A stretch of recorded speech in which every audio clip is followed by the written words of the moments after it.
spicy side, from breaking headlines to backroom whispers. All served hot and fresh. Happy Monday. I'm Monique Tuzon-Basi. Glad to have you all with us. I'm Mai Rodriguez. This is the Daily Dish. I'm Chal Lontoc. Join us for the next hour and a half, where the news meets the stories that matter to you. And if you notice, Happy we're all Monday. wearing glasses today. We're channeling to be astrophysicists. Astrophysicist. A lot to do with our guest today. Yes. Well, disclaimer, guys. I have a 20/20 vision, but this one makes me look extra smarter. So yes, We got pressured. We were talking to Doc in the makeup room, and she was saying all these things, and all of us were like, what? Doc, what? Doc, you're talking to Dumb, Dumber, and Dumbest. We had to keep up with her because she is the Filipina astrophysicist, Dr. Reinabelle Reyes. She She's is with so the Philippine cool. Space Agency. No, she is so cool. Like, I love to just chat with her, pick her brain. So, Chal and I have some topics later to talk about with her, but we have a funny story behind the scenes. So quickly, when we were there at our green makeup room, what happened was that I literally asked her.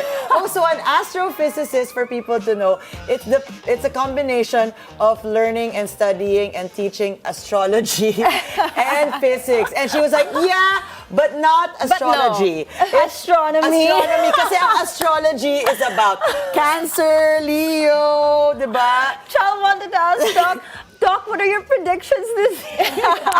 Speaking of No. There we go. predictions, you know what? yes. Something's going trending Yes, online. Jay Costura, we just had her a few months ago, and she is trending today because she actually predicted the Iran war. I mean, she said there's going to be another huge conflict between the biggest countries this year, 2026. That would affect the Philippines, even Yes. though it's international. And that one came through. And there are other predictions that are still being said or shown online in several platforms that we hope will not happen, but let's see. We hope so because yes. she was saying there's going to be another. Did she say pandemic or like a? She said Yes. something worse than the pandemic, like something along a disease those that will lines. spread all over Something the to do world. with the eyes. Not a disease, The eyes but of the brain. she said something like something worse is going to happen We in the world. hope And it's I not- said, oh no. Well, another thing that a lot of people were talking about her predictions here at the Daily Dish, it was given to us, was that a woman leader will rise. So we'll see about that, which one that is. It's still unclear okay. who she is, but you know, yes, that is astrology. And go visit that Not interview. astronomy. Yes, visit that interview again. We should I actually think- have her what back month was that here. again? January, the start of the January, year. yes. So first Oh my quarter is. God. It was just the start of the year. Yeah. So we should definitely have her back here and let's see what her other predictions are. Because she said in our interview here at the Daily Dish, she can't see clearly yet some of the stuff that she was saying January. I don't know if now she sees them clearly, so let's invite her back and let's see what she'll say for the rest of the year.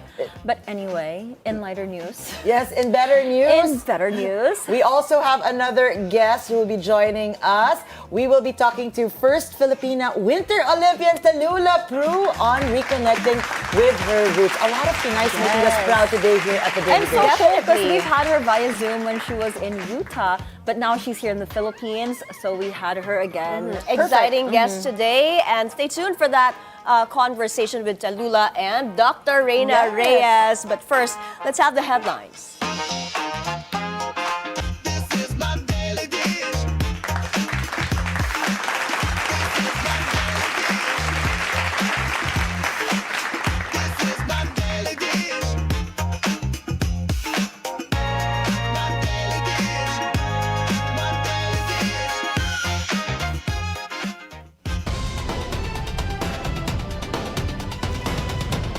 In today's top stories, the group ACTO holds a transport holiday today, but Manibela says a bigger nationwide strike is set on Thursday and Friday, with 500,000 drivers expected to participate.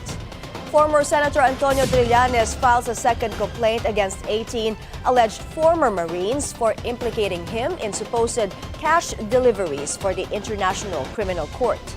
The Bureau of Customs seizes over ₱1 billion worth of illegal vape products.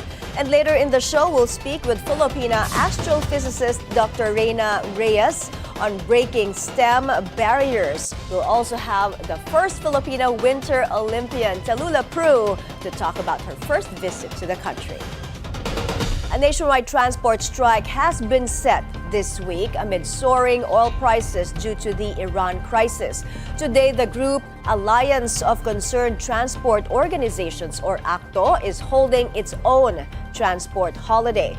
Let's get the details from Ched Gatchalian reporting to us live from Santa Mesa in Manila. Hi, Ched. What's the latest? My commuters should brace for a wider nationwide transport strike with over 500,000 drivers participating this coming Thursday and Friday. Some transport workers even said they may start it as early as Wednesday. That's according to Manibela Chairman Mar Balbuena in a press con in Manila this morning. He said several groups will be participating, including those who drive UV Express, motorcycle taxis, and modern jeeps. Piston, Labanti, and Reyes and other groups are also coming. Balbuena condemned Marcos Jr. administration's supposed slow decision-making on suspending excise tax in fuel products, despite certifying a bill earlier that authorizes suspending or reducing excise tax in fuel. He said transport workers are left behind in this crisis. Dahil lamang na pag-uusapan ang mga solusyon kapag meron lamang giyera. Pero kapag humupa na ang tensyon, wala na naman, makakalimutan na naman. Balbuena described government's actions as urong sulong. He also said after consecutive weeks of pump price hikes and the absence of fair hike or law that can regulate fuel prices, they now feel hopeless. They also criticized the government's focus on giving subsidies, saying it's only a band-aid solution. Wala na kaming nakikitang pag-asa kahit katiting. Ang pinagtutuunan nyo lagi ng pansin, yung pamimigay ng ayuda. Bakit? Dahil may korupsyon. Hindi lahat nakakakuha. Kahit magpasa ka pa ng listahan, hindi lahat nabibigyan. As early as today, there are already PUV drivers who stopped lying in their rooms. The drivers who attended the press con today are not just PUV drivers. There were also TNVS drivers and UV drivers. They said they are not against the government, but they are somewhat disappointed in absence of fair hike and the consistent skyrocketing of fuel prices. Mai? Ched, this is the second week that we're seeing a transport strike. Last week it was Piston, I believe. Now, do we have information on how many PUVs are also on strike today, since some drivers dubbed it as a transport holiday? Yes, for today, Mai, around 20,000 traditional and modern jeepneys are reportedly on transport holiday. That's according to Alliance of Concerned Transport Organizations, or ACTO. Later, we'll also interview ACTO Chairwoman Liberty De Luna, so we can get more details about their situations and about their call. But that's it for now, Mai.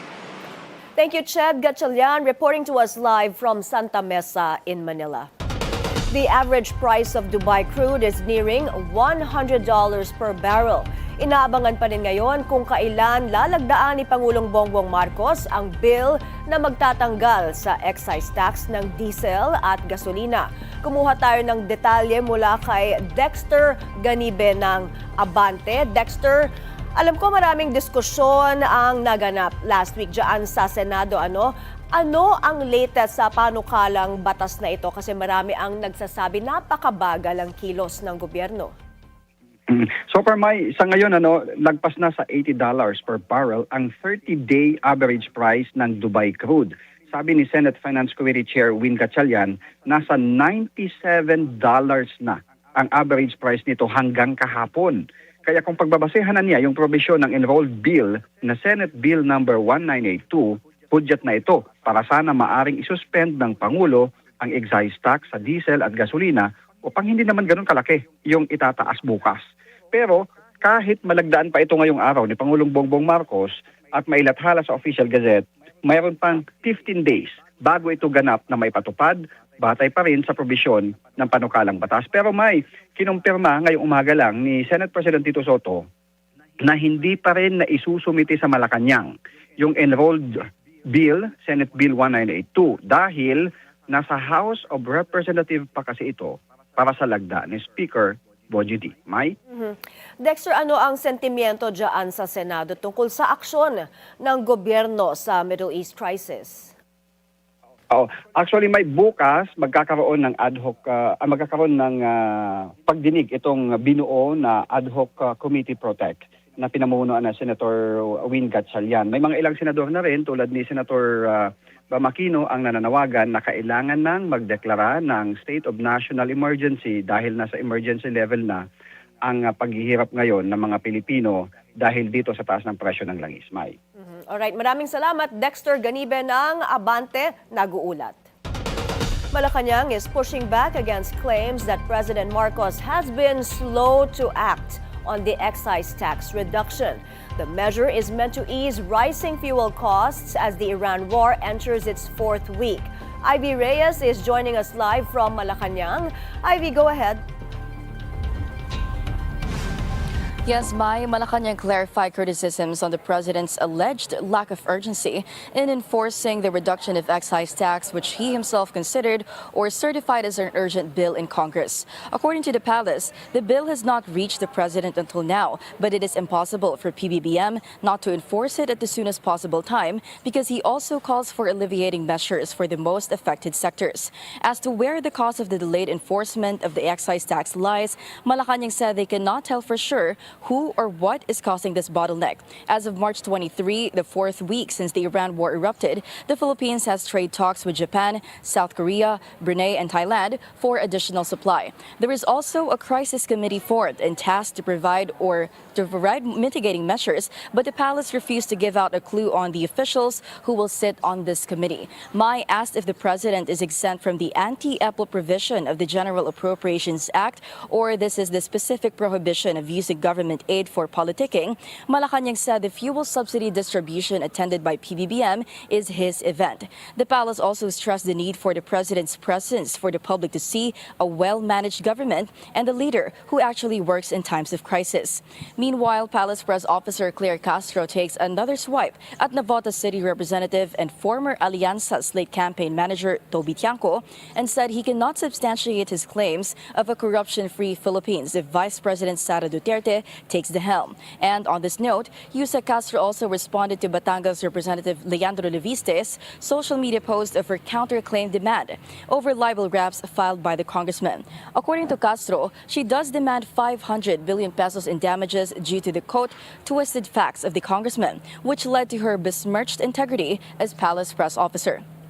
She deserves the compensation, Castro insists. Maya, let's go back to the oil price hike. Malacanang said the fuel subsidy won't be just a one-time release because there will be more to be expected in the coming days, as confirmed by the Social Welfare Department. And as we heard from Dexter just a little while ago, there is an oil crisis, according to Senator Win Gatchalian, but the palace maintains that there is no oil crisis, but there is a disruption in oil prices. Mai. Thank you, Ivy Reyes, joining us live from Malacanang. The 2026 Philippine Investment Mission is officially underway, aiming to position the country as a top investment destination in Asia. Che Sulit is on the line for the details. Che, what can you tell us? My global tax policy expert and Asian Consulting Group Chairman Mon Abrea announces the launch of the 2026 Philippine Investment Mission. The Philippines Rises, the World Invests. This is in partnership with the Philippine Economic Zone Authority, or PEZA. At a Kamuning Bakery Cafe Pandesal Forum moderated by entrepreneur Wilson Lee Flores, Abrea and PEZA Director General Seo Panga presented the initiative that aims to position the Philippines as a serious investment destination in Asia. According to Abrea, this program is anchored on reform, credibility, and global competitiveness. Abrea adds that the mission seeks to strengthen investments both globally and locally. As for Panga, he says that PEZA has taken notice of the global and local headwinds that impact investment flows and business confidence amid the ongoing tensions in the Middle East. He says that the jumbo oil price hikes have posed risks to logistics and to supply chain costs, especially for export-oriented industries that are highly dependent on fuel and transportation. Panga says that economic zones are largely business as usual. Panga also reiterates his support for the amendment to the PEZA law that will boost the attractiveness of economic zones to investors. He mentions that updating the law is critical to boost high-value, innovation-driven, and climate-resilient investments, positioning the Philippines as a premier destination for investors. Meanwhile, Mai Rodriguez stresses that the government should strengthen its targeted and direct subsidies for the affected sectors of the fuel price hikes. The tax expert says that suspending excise tax may help in the short term, but it cannot be sustainable in the long term. He explains that if the tax imposed on imported fuel is completely suspended, revenue losses incurred by the government may pose greater risks on consumers. Abreu says that the government will go in bigger debt to compensate for this deficit. That's the latest from my end. Back to you, Mai. Thanks for the update. Che Sulit reporting. March inflation could spike above central bank targets amid soaring fuel prices and global tensions. Inflation rose 2.4% in February, but diesel prices have already surged to as high as 100 pesos per liter. This could push March inflation even higher when another round of hikes takes effect tomorrow. On BNC's Business 360, RCBC Chief Economist Michael Ricafort warns that the U.S.-Iran war could push March inflation to 4.5 to 5.5% due to higher energy costs.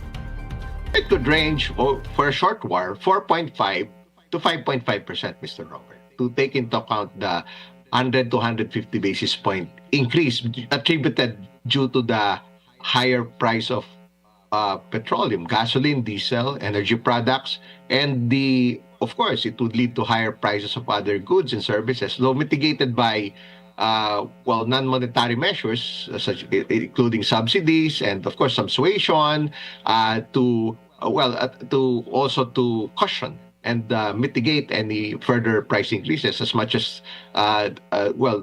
other businesses and industries may be able to handle. And of course, it's a function of how long this war would last.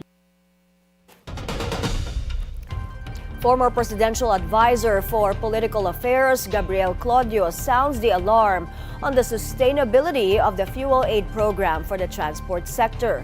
On BNC's The Spokes, Claudio warns the government may not be able to sustain the subsidy distribution if the Middle East crisis escalates. He also rated the Marcos Jr. administration 7 to 8 out of 10 over its response to the current oil crisis. My problem is, di ba? Limitado talaga. Limitado talaga. Pangalawa, yung reserve, walang mailabas na langis yung gobyerno eh. Kasi most of our oil reserves are in the hands of the private sector. Kaya alam mo, very, very reasonable, very legitimate ang question mo. That palagay ko walang makakasugot ng diretso ngayon yan. Hanggang kailan kakayanin ng gobyerno yung kabibigay ng ayuda, kabibigay ng subsidy, no? Kaya ipagdasal natin hindi magtagal itong gerang ito eh. Nandiyan ang kasagutan yan eh. In other news, the Navy spokesperson for the West Philippine Sea reveals the recent arrest of 3 Filipino defense personnel accused of spying for China may represent only a fraction of a broader network. The 3 Filipinos allegedly passed sensitive information to Chinese handlers.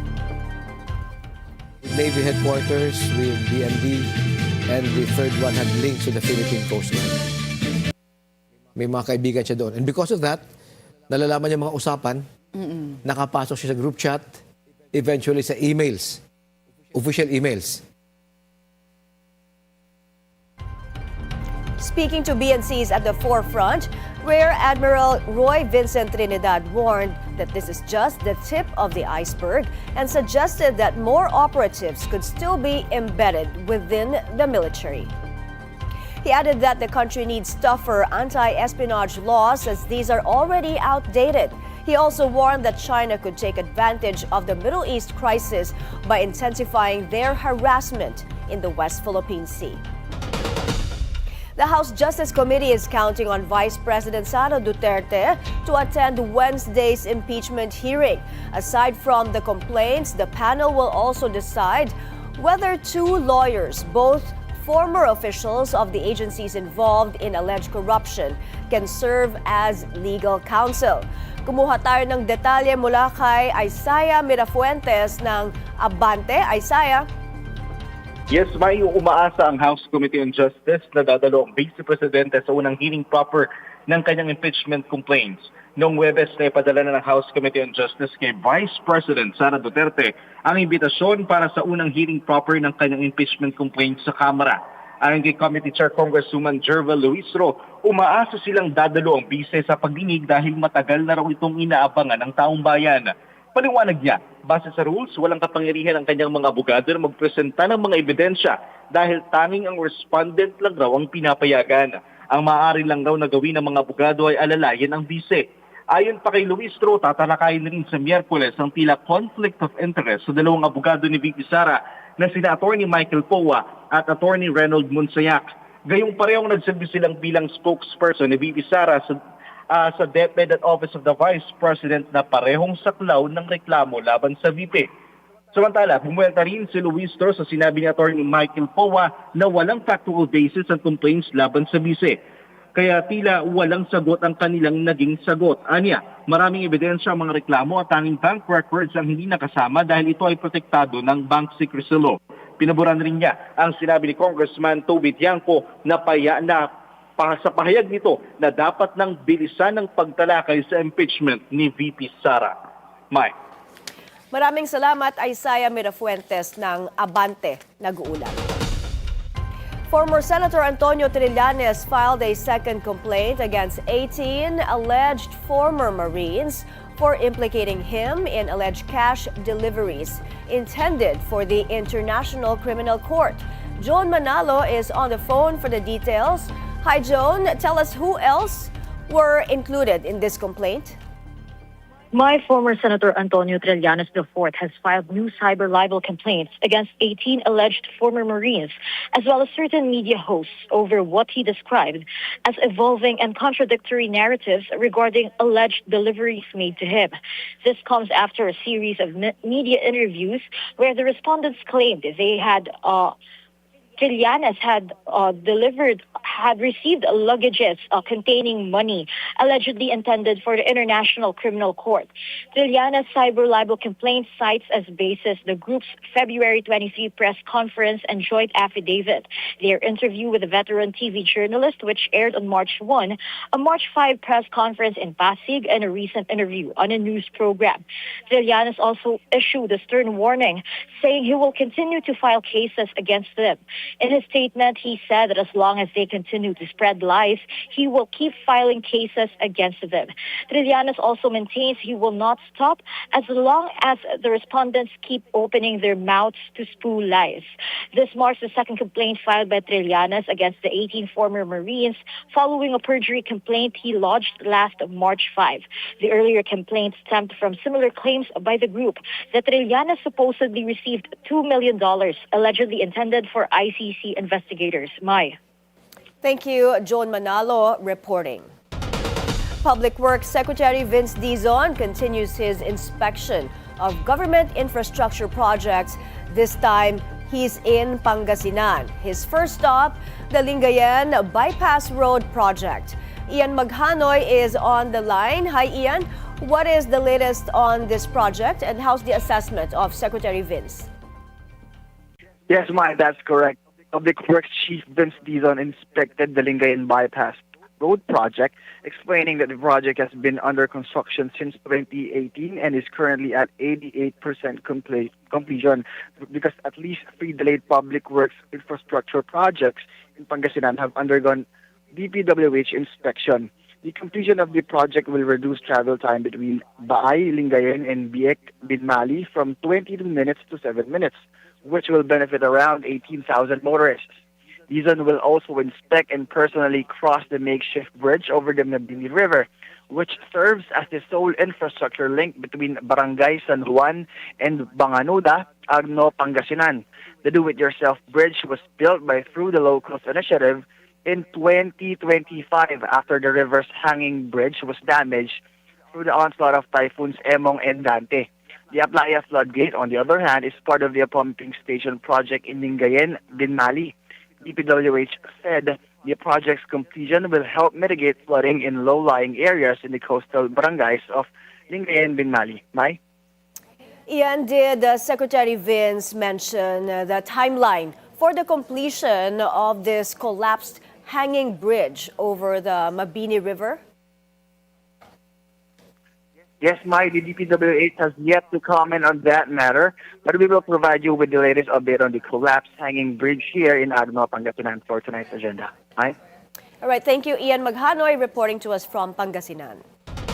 Over 1 billion pesos worth of illegal vape products were seized by the Bureau of Customs at a warehouse in Navotas. Authorities warn that no one will be spared, including a vlogger accused of endorsing a suspended vape brand.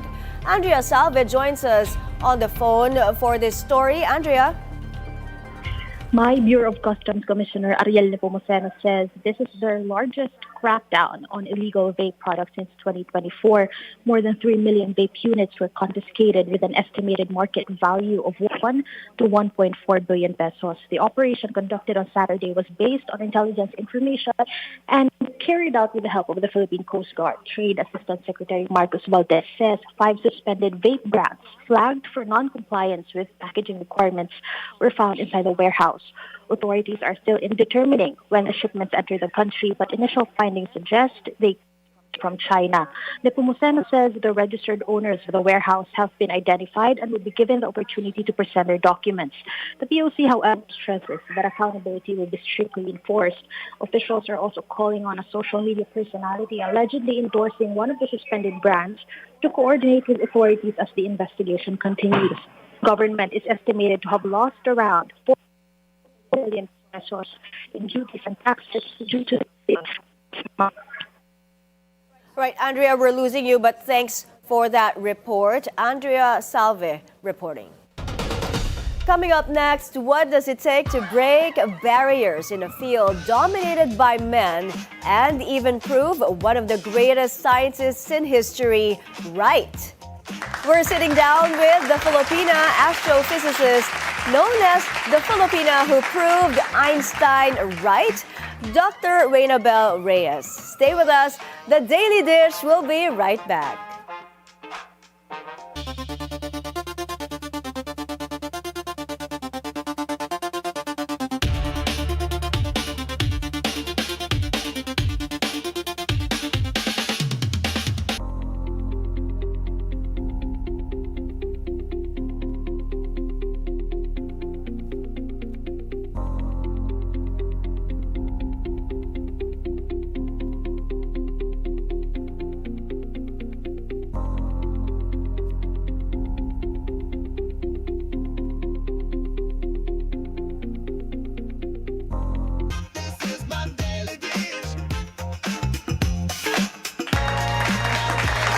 I trust only the best for me. UFC. Puno ng natural na sangkap. High standard sa alaga. Safe ang paggawa. Noon pa man, bilib na ako. Kaya ito ang pride ko. UFC. World-class quality.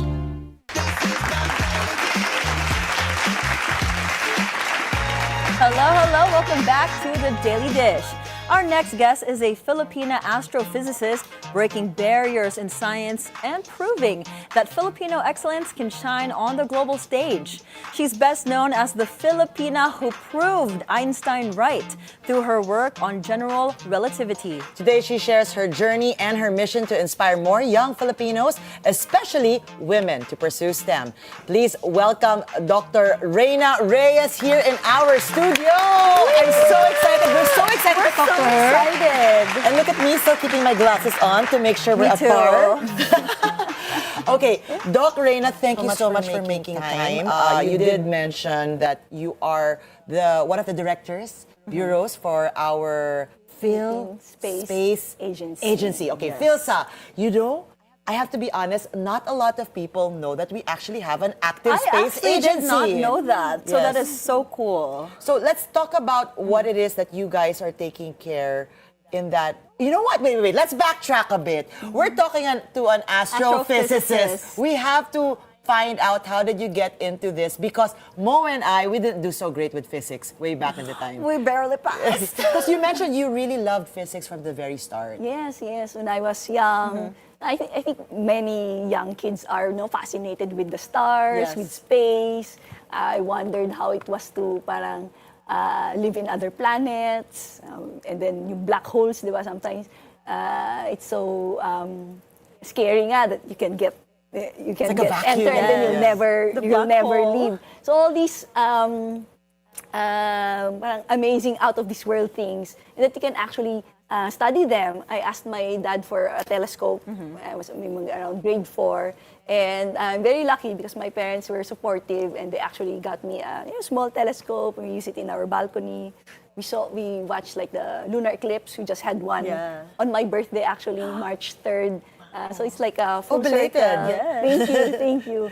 And then, eventually, I pursued astrophysics and actually studied these objects and galaxies and studied the universe as a whole. Yeah, it's so sick. You know, Chal, growing up in Doc, I had the glow-in-the-dark stars. Yes, Remember those? And I was like, one day I want to be a scientist. I want to go to space. But, it's okay. Different space tayo here. Wait, you did have those dreams? Before, I wanted to do it. Then I learned that there's math, there's physics.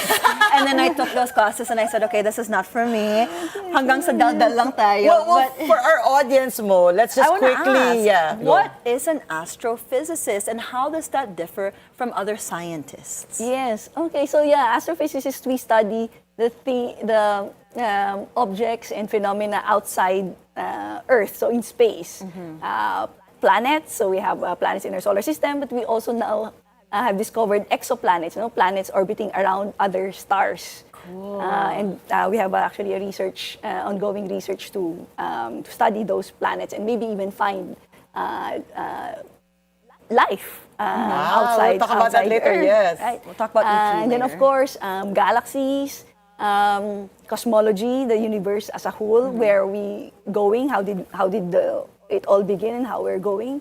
Where we're going, and that's also part of the quote unquote proving Einstein right using measurements of galaxies and cosmic scales. I love how when you describe and educate us with certain terminologies that could be very daunting to some people, you bring it down to a very to layman's term and very digestible. So it's good to know that there's a difference between astrology, which is all about predictions using the stars. It's not science. There's a difference with astronomy. Ayan. Something I had to learn too. No, it's so cool. Doc, while you're talking, I feel like I'm in the Space and Science Museum, like firsthand. That's my favorite museum, and it's just so cool getting to chat with you.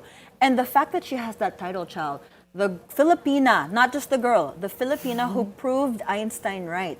One of these days, we'll have those titles too. But that is so cool. What does that even mean, Doc? What did you prove right with Einstein's theory? Yeah, so Einstein created this theory of gravity, which governs how things move. Like the Earth goes around the sun, and the sun goes around the Milky Way galaxy, and the whole galaxy you can see in the visuals. That's how the universe evolves through this gravity.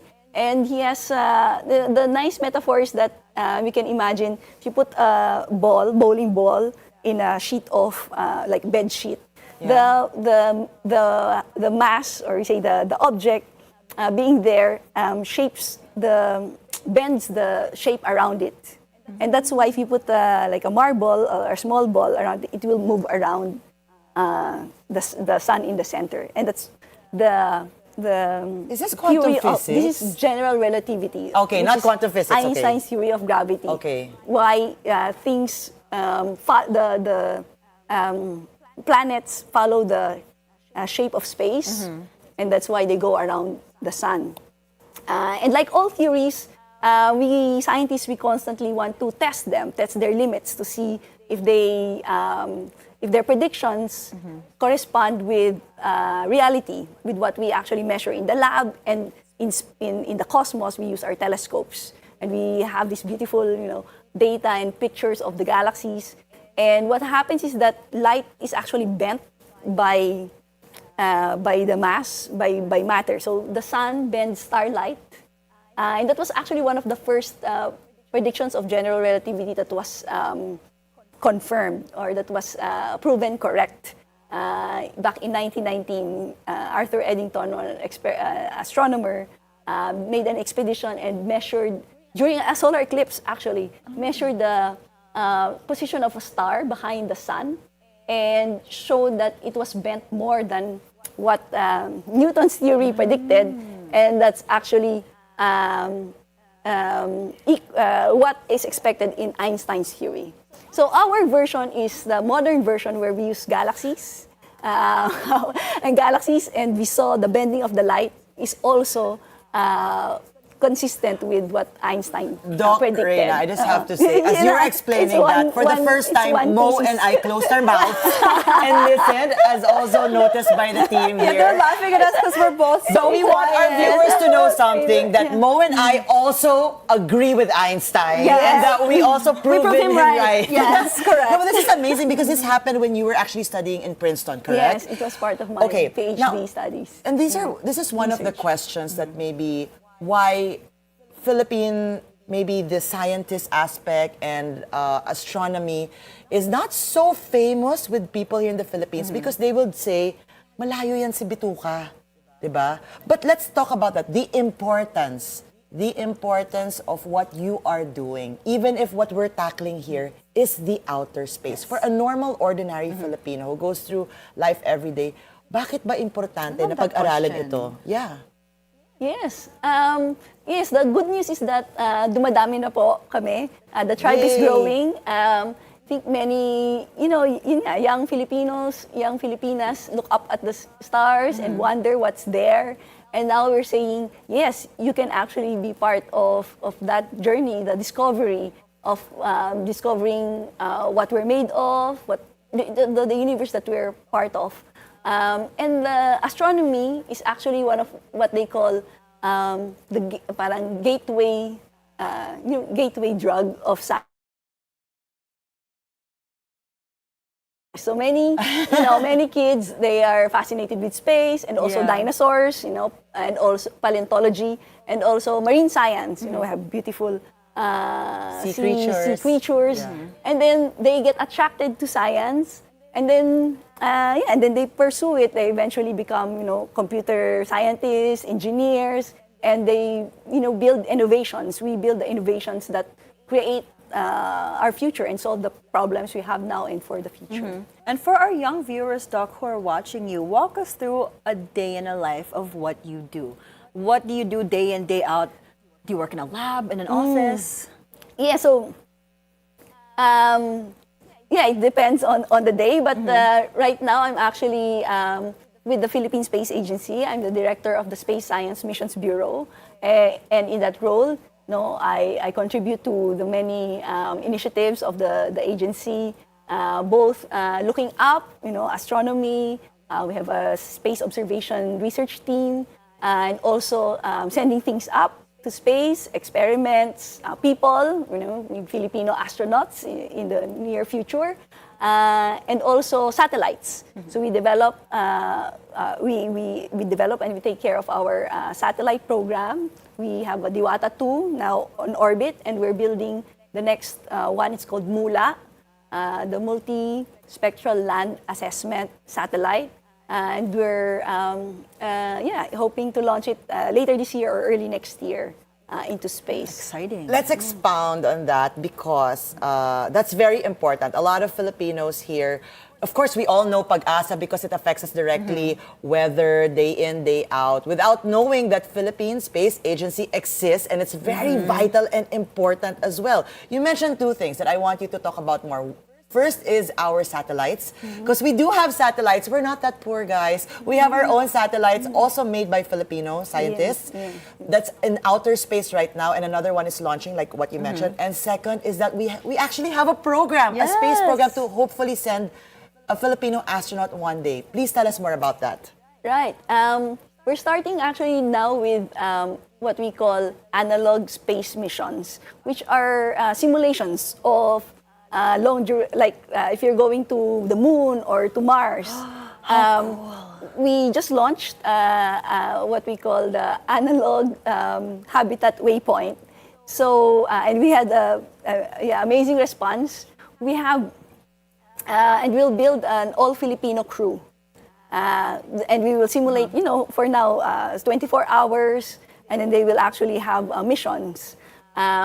So we're starting and building on that, and then hopefully, building on a program to select, train, and send Filipinos in space. That's amazing. My jaw dropped. I hope the kids are also watching today to get inspired. How do they, apply for that? If the kids right now are watching, they want to do this, Doc. Right. So we actually opened the registration for this analog mission, and it was filled up in less than an hour. Oh my gosh, I missed it.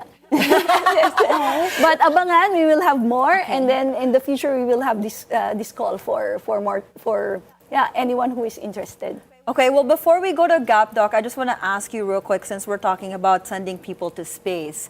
People have been getting flack, like Katy Perry, who else? Jeff Bezos' wife as well. They've been getting best flack. friend. Oprah's best friend, because of the Blue Origin commercial space flight that took place. What are your thoughts on commercial flights to space, and how does this affect your field of work?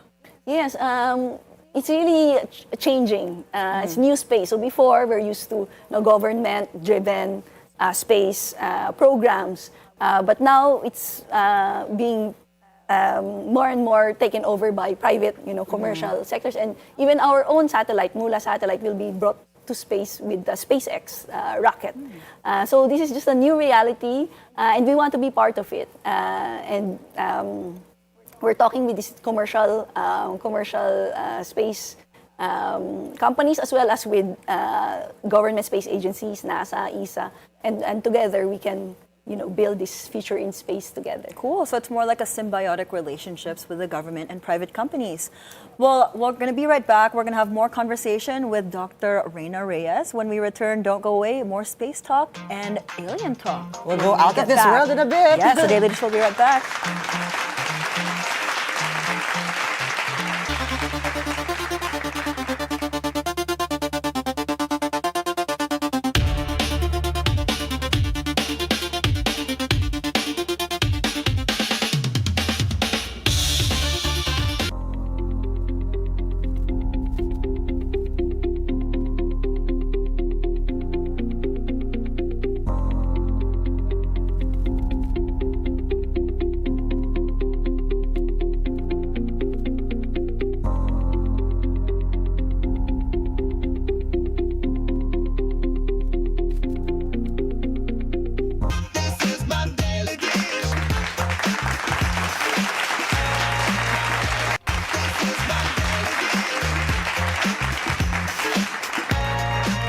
Welcome back to the Daily Dish. We're still here with Filipina astrophysicist Dr. Reinabelle Reyes. Of course, she is very well known in her field, but I think the most important thing that you are doing is that you are pushing and creating a space for other Filipinos and Filipinas to get super interested, like me and Mo right now. Earlier on in the break, Mo, we were discussing about efforts and campaigns for a first Filipino to go up on outer space. And it got me having goosebumps because it is possible, correct? Let's talk about that quickly. Yes, and not just one, but we have a program so that we can, continue to inspire the next generation to be part of this future in space, and not just to go there, but to build everything that and to support the astronauts, like with nutrition, health, the architecture, the habitats, this future that we're building in space. So I have to ask this, Doc Reina. Do you think that in this lifetime it is possible for us to see a Filipino, or better yet, a Filipina, to be outer space? She's looking at them yes, right let's now. make it happen. No, together, let's make it happen. As mentioned, we Kaya. have Katy Perry went up. Maybe we can even go to the International Space Station or one of these new space stations that they will be building in the future. What do we need to do for that, Doc? What kind of fundraising or Studies, preparations should we be doing? Yes, so as you know, it's now a commercial. It's a commercial space flights slots. So we're doing at the Philippine Space Agency is communicating with the different players. And then, of course, we want it to be a whole of society approach. So we want to work together with the private sector, with non-profits, so that we can raise funds, increase awareness, and get the next generation excited to be part of this. And more or less, era. how much would that be? If it's okay, just a range. Just a range from what we've found is around a few billion pesos. A few billion pesos. Oh my gosh, Zaldico can go to outer space. How many times he can go every day? He has that. Nako. Okay, going back though, Doc Reina, we were talking in the makeup room with Mo, and she has a beautiful question about aliens. Yes, because, when it comes to space talk, there's always a lot of controversial topics. And I just want to ask point blank, are aliens real? Is life on outer space real? No. Yeah, it's always something that, it's always something we wondered about. It's a question. It's still a question because we don't know. And the universe is so big, and you see all the galaxies there, billions and billions. And each galaxy has billions of stars. And each of these stars, as we found out now, is that there also have planets around them. Some of them are similar to Earth, right? Rocky planets. And we actually don't even know what, life elsewhere could look like. It maybe would look like us. We just saw, but there's a nice movie, there's a good movie out there now called Project Hail Mary. Okay. Ryan Gosling. Yeah, he's an astronaut, goes out into space, actually, spoiler alert, meets an alien life form. Thanks for the warning. Yeah, okay. That's a trailer naman. That doesn't look like us, right? So it's really, it's just really, in a way, we're limited by our imagination. But we don't know. That's the scientific answer is that we don't know. But we could find out anytime. We're looking for a life in Mars, within our own solar system, or maybe they will just come in and contact us any day. We don't know. But as for the claims right now, it's. We're of course skeptical because it's not something that we can all check. In science, it's something that we want evidence, and they would be scientists from around the world who will study it and verify it and tell us all about it. But it may happen. At least it may happen. It could be sitting right next to us right now. Aliens. Because there's a lot of conspiracy theories with UFO sightings. That's always on my TikTok. I just see a lot of that. So for now, the answer is there may or may not be. So we still don't know. Okay. Thank you for clearing that up.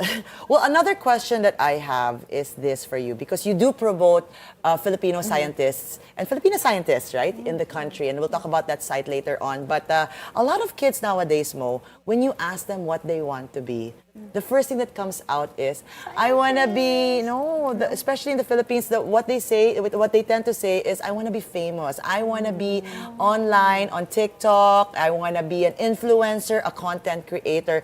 Do you feel that there is a decline in interest to become a scientist, or is it getting better? Which one is it? I think it's always been a challenge. Like when I was young, I shared with you that I was fascinated with space, with science. I read books on science and astronomy. But I actually, when people ask me, what do you want to be when you grow up? My answer was not scientist. Because I didn't even know that you could do that. It's a profession, That yes. you can do that as a career. We didn't have any, in the family or friends. So I said I wanted to be a lawyer because we had a family friend who was a lawyer. I wanted to be an architect, like my cousin who was an architect, and then a business entrepreneur like my parents. But only later, when I went to Philippine Science High School, that's where I got, learned about this career and that there are actually Filipinos. But also, mostly in the US, for example, who are doing the things I want to do. That's when I said, oh, pwede pala. And that's when I started like seriously pursuing that path as a career. And I'm lucky enough that I found that. Then that's why we share our stories and to have more role models and also to serve as guides and mentors to the next generation who have this natural inclination, but maybe they don't know yet what to do next or how to go on this path. But now, the good news is the tribe is growing, dumadami na po. And yes, yung tagline namin is, yes, we exist, get to know us. And this is part of the work is also talking about what we do and why it's important, so that more and more people, especially parents, the parents and even teachers, would know and would encourage the young curious minds to pursue this path. Well, and speaking of importance, Doc, you're working in a male-dominated field. And I'm sure, especially being a Filipino woman, you had to really show them you're not here to play jokes. You're really here to prove Einstein theory is right. So when we talk about that, what perspective do women bring, especially a Filipino women, in your field? Yes, we're still in that. We're celebrating Women's Month this month. Yes. And as we celebrate and recognize the successes, I echo Ann Curtis saying it's also a reminder of how far we have to go. Yes. For science and STEM, globally, only 1 out of 3 researchers are women, and that varies by field. So some fields, they're more balanced, like in the life sciences and medicine, but many fields still are heavily male-dominated, including where I am, like physics, engineering, computer science, even artificial intelligence. And that skews the perspectives, right? It doesn't reflect the humanity, which is men and women, 50%, right? And also diverse perspectives. Of course, Western-dominated pa rin. And so as a Filipina, you're like a double minority. And we all just want to, work towards a world where the science community reflects all of humanity. And so that the solutions and innovations that we create will also serve all of humanity. Beautifully said, Doc. You mentioned artificial intelligence. A lot of people right now are worried AI will be taking over our jobs. Are you guys worried that AI is taking over your job, or how are you using AI in your field? Right. For scientists, researchers, engineers, AI is a tool. So at the Space Agency, we use AI and develop AI algorithms to analyze and turn satellite images. We have satellites taking essentially our eyes in the sky, taking pictures of our surroundings, our resources, and to turn those pixels into meaningful information, like where the flood extent is, or the oil spill extent, where our crops are, or whether a drought is coming, so that we can prepare. So all of these things we use, algorithms, including artificial intelligence, those driven by artificial intelligence. Actually developing now what we call cloud masking, meaning we detect if their pixel is a cloud or not. And AI can do that very well because we can train it on many pictures of cloud, not cloud, And then it will tell you what's the probability that this pixel is a cloud. Doc Reina, we have a phone-in question from Yes, our we control do. room. Someone wants to know why is it that we cannot see, the Aurora Borealis here in the Philippines. Quick explanation. Because we're near the equator. And that happens, the phenomenon happens, in the poles. Okay. So we have to go. You have been championing other scientists as well, and that's why I love you even more, because it's not just about you or science, but also trying to platform Filipino scientists. Let's talk about the site that you quickly have. Who are the Filipino scientists that you enjoy showcasing, or your favorites, people that you look up to? Let's share about the site. All right, so it's Pinoy Scientists. We have a website, but also we have a Facebook page and an Instagram page. And what we do is we open the platform for scientists to take over. So we have a guest scientist taking over every week, different one every week. So we can showcase all different fields, backgrounds, journeys. Biology, chemistry. Recently we had the astrophysicist also. So dumadami na po. And also so that the younger people can see that, there's not just one path, but so many ways of being a scientist. And also that they look like us, no? Or not just like the old white male stereotypes that we grow up with. I'm cramming to insert as much questions as we can because I this know, is I have such so an many more interesting topic. We questions. could go on and on. Quickly, maybe you can share of other Filipino scientists like you who have made it, here and in the field of science and also abroad. So for maybe people to name a look up few. to. Wow, Yes. ang dami po. Marami Okay. po. Give us maybe top Pangalanan 5. natin para naman, people who are watching, they could be interested. Meron pala because you'll be surprised, marami din nakakaalam. Sure. Give us a top 5 na maybe lang, just Doc. top of mind because I Yes, did yes. this. We were profiled by Allure. Okay. And just came out then. Allure did a profile of women in STEM. And yung kasabay ko doon is a marine biologist from Bohol, si Hyacinth Suarez. Okay, that's And she dives and studies these black corals that only we have and we study. I have a friend, si Aleta Iniguez. She is also a marine scientist and studies the marine algal blooms. So they are what causes what do you call it? Red tide. Yeah, the red tide. Red tide, yes. So very, very important. Of course, at the Space Agency, our head of the agency is Dr. Gay Jane Perez, and she's actually a physicist like me, and she studies Earth observation, so satellite images and how we can use that to study our environment, our climate. She's also with the UP Diliman's environmental science program. So just a few out of so many. I'm sure that's that you just the tip of the iceberg. Basically, check and that her you can website. Also, Yeah. have in your program so more people will learn about the great stuff we do. Doc Reina, quickly, we're running out of time. What is your message to the people out there when it comes to outer space and the study of physics? Wow. It's so, there's so much to discover and also so much that we can, that can benefit us as Filipinos because there's so many challenges we have now in space and our assets in space, our satellites, our ground stations can actually help us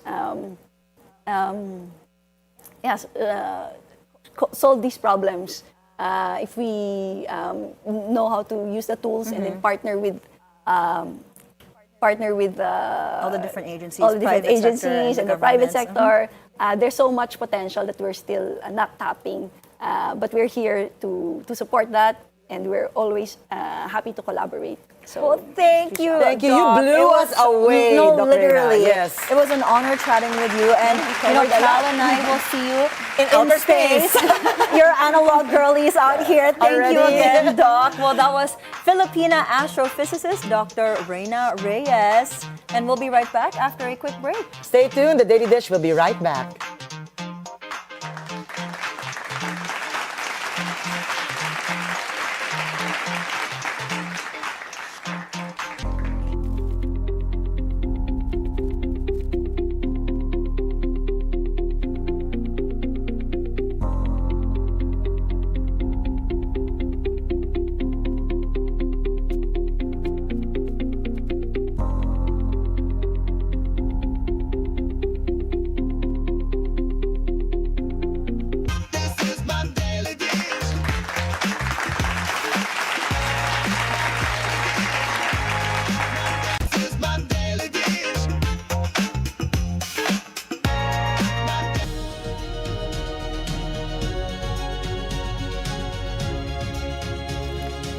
Welcome back to the Daily Dish. We begin the world news with a dire warning from the International Energy Agency. It warns the Middle East war threatens to spark the worst energy crisis in decades. IEA Chief Fatih Birol described the situation as very severe during remarks at the National Press Club in Australia.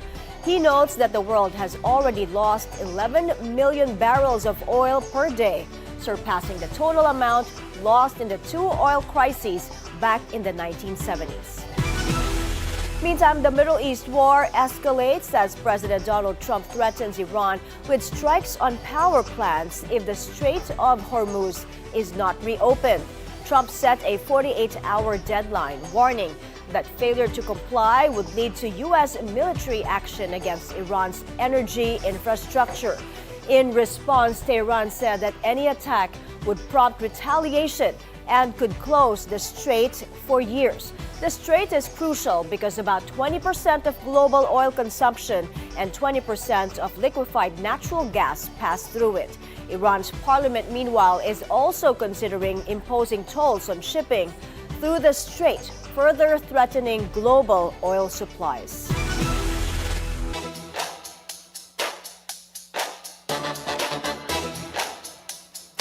Far Eastern University bagged its second straight win against the National University in the second round of the UAAP Season 88 Women's Volleyball at the Araneta Coliseum.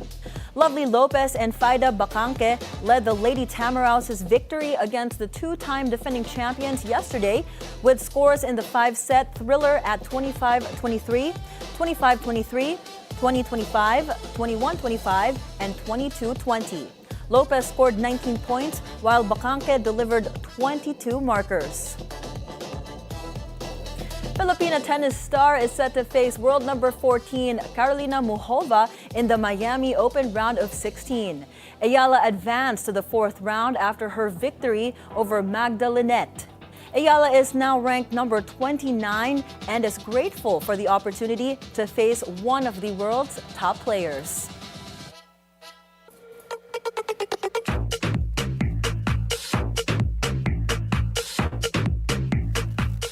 American singer Chapel Roan is speaking out after Brazilian soccer star Jorginho Frello claimed her security team upset his 11-year-old stepdaughter. Frello said his daughter, a fan of Roan, was left shaken when the singer's security allegedly scolded her for walking past Roan's table at a Sao Paulo hotel during Lollapalooza.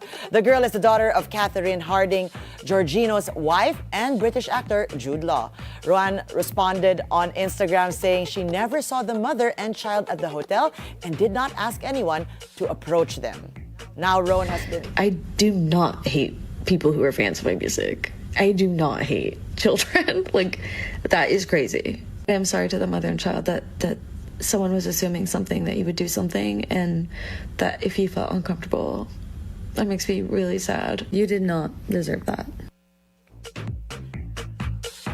Now Roan has been barred from performing at Rio de Janeiro's Todo Mundo no Rio Festival, which will be headlined by Shakira this year. Up next, we will get to know more of Tallulah Proulx, the 17-year-old who made history as the youngest and first female athlete to represent the Philippines at the Winter Olympics. She completed all her ski runs while many others did not, proving that age is just a number on the slopes. Don't miss that conversation. The Daily Dish will be right back.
our daily dishers out there, I'm so proud and honored to introduce to you our guest for today, no other than Tallulah Proulx, our young Filipina making the waves, breaking the ice actually, and breaking barriers. Hi, Tallulah. Hi. No, I should say mabuhay.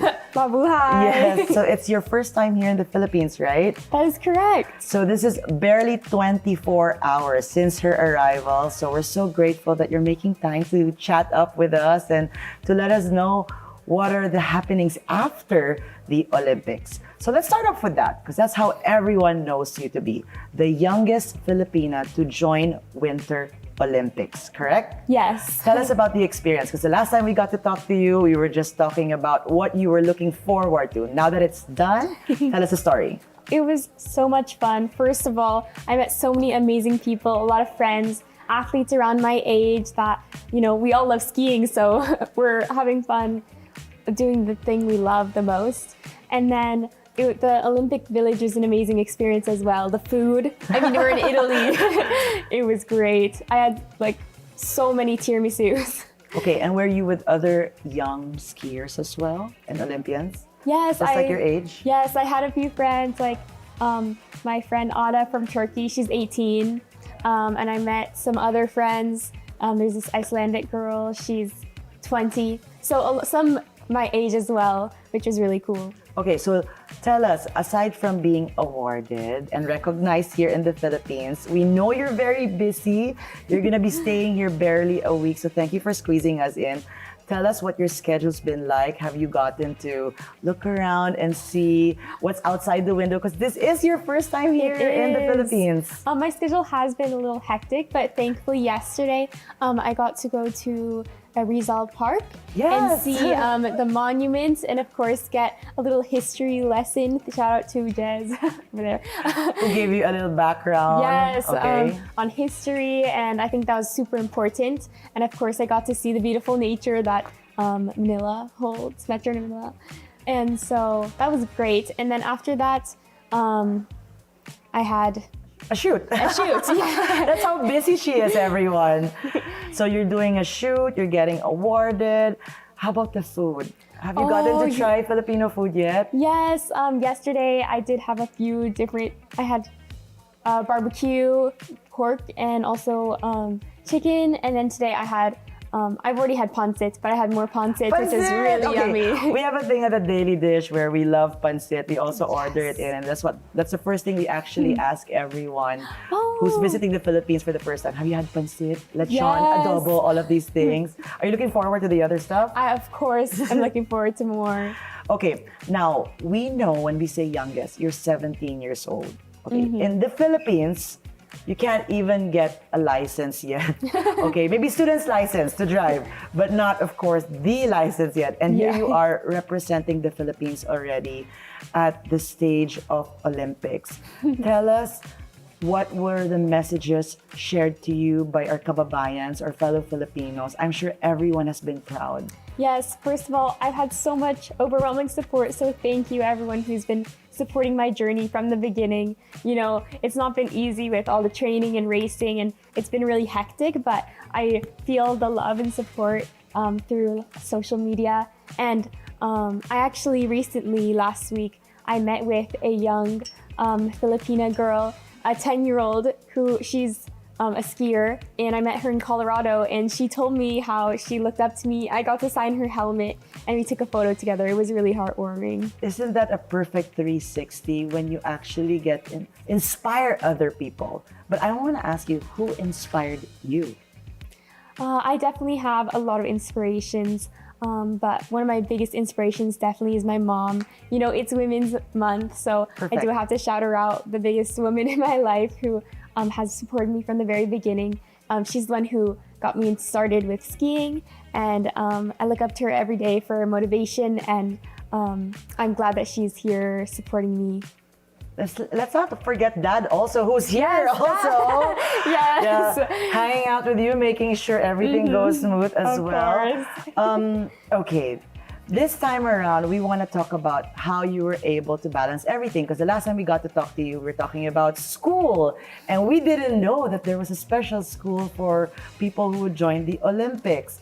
Okay, so of course, being a teenager at 17, I don't know, what was I doing at 17? Oh my gosh, let's not talk about that. But definitely, I was not in the Olympics like you. So tell us about the other things that keeps you busy now that the Olympics is done. Definitely a lot of things keep me busy. Firstly, definitely my friends, a lot of friends that have been supporting me from the beginning. Did they watch? Oh, yes, they all watched. Actually, at the end of my run, there was a little surprise. It was, there's this thing called Athlete Moment, and my teammates were there, my boyfriend was there, and my friends and also my grandparents were there, and they were watching, and basically I came down and it was a complete surprise, and they all cheered for me, and it was really cute. That's so great for you. Wait, you mentioned boyfriend. That's something we have to talk about because as an Olympian, of course, the training is very rigorous. It gets really busy. Plus, you have your studies. Plus, you have more training, I'm sure. So let's talk about that one. Yeah. So you are in a relationship. I know Pinoys would love to talk about this. Okay, you are how long already?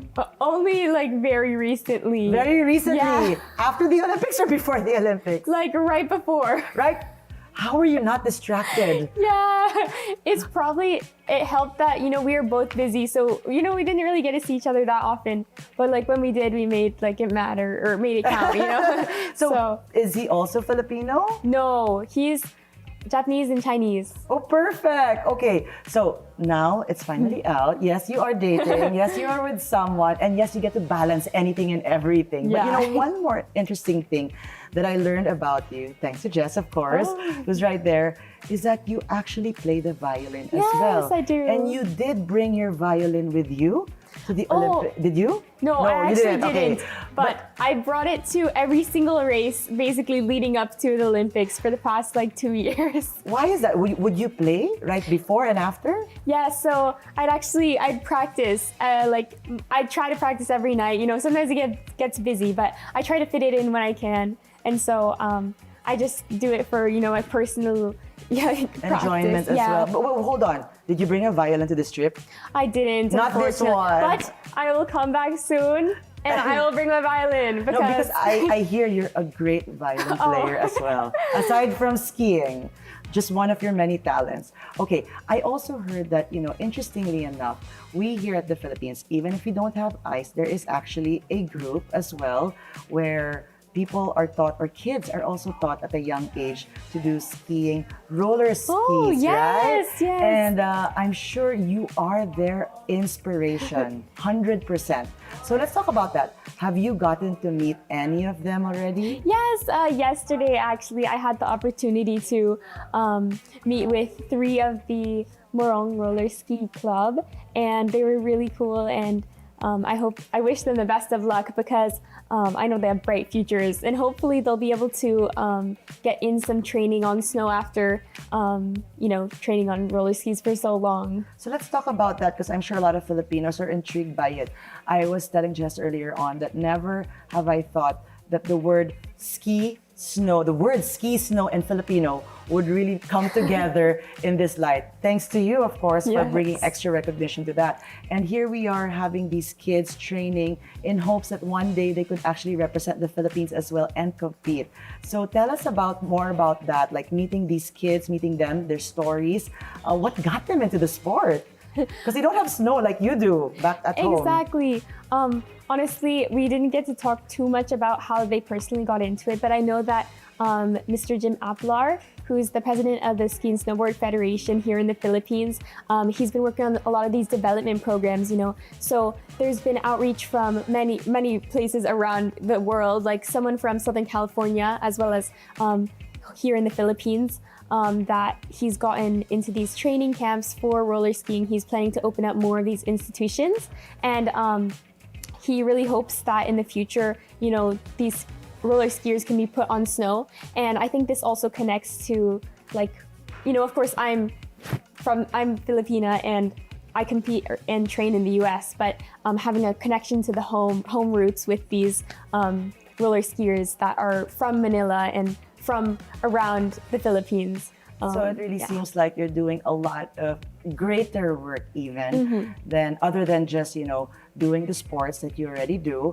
You are representing, you are inspiring as well Tell us about life beyond skiing. I'm sure you're doing a lot of offers. Is modeling coming up? Because you just did a shoot. Yeah. And I know that you'll also still be doing a shoot tomorrow. So what are the other things or other possibilities you're seeing to connect you more here back at home at the Philippines? Exactly. There's so many things I want to do. Yeah, maybe get into more of that. I recently just got like an agent and things to get maybe more opportunities to come out here and connect back to my Filipino roots. Honestly, of course, school is in the future as well for me, and continuing racing and inspiring people. But hopefully there'll be more opportunities that show up for me to connect back to my Filipino roots. Oh, I'm sure there's a lot, and we just want to keep having you back here in Manila, all around the Philippines. Tallulah, thank you for your time. I think it's best to leave it with you sharing a message to all the Filipinos right here, right now, watching. Okay. Hi, guys. My message, first of all, thank you so much. Salamat. I felt so much overwhelming support and love, and I had such a great time at the Olympics, so I'm really happy that with how it turned out. And I'm also happy for all these opportunities, like being on the Daily Dish again. And I hope to continue showing up for you guys, and also you guys showing up for me and supporting me. And thank you so much again. It was really amazing meeting you in person this time.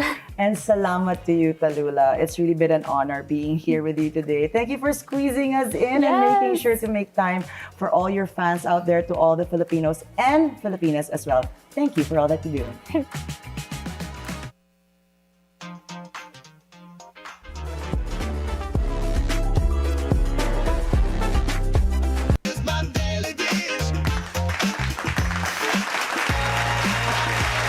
Welcome back to the Daily Dish. Tomorrow, we'll speak with Anton Laborte, Project Chairman of JCI Manila Run Project, as well as Vice Chair Enzo Pineda and Commissioner Jasper Chongson. They're going to talk about their thrust to build a wellness center providing mental health services. We'll also have with us certified image and color consultant Ingrid Pagulayan to guide us on what's best for our personal style. That's at noon, only here on the Bilyonaryo News Channel. And that's it for us today, Monday, March 23. Join us again tomorrow for more Real Talk. A lot of spilled tea with zero filter.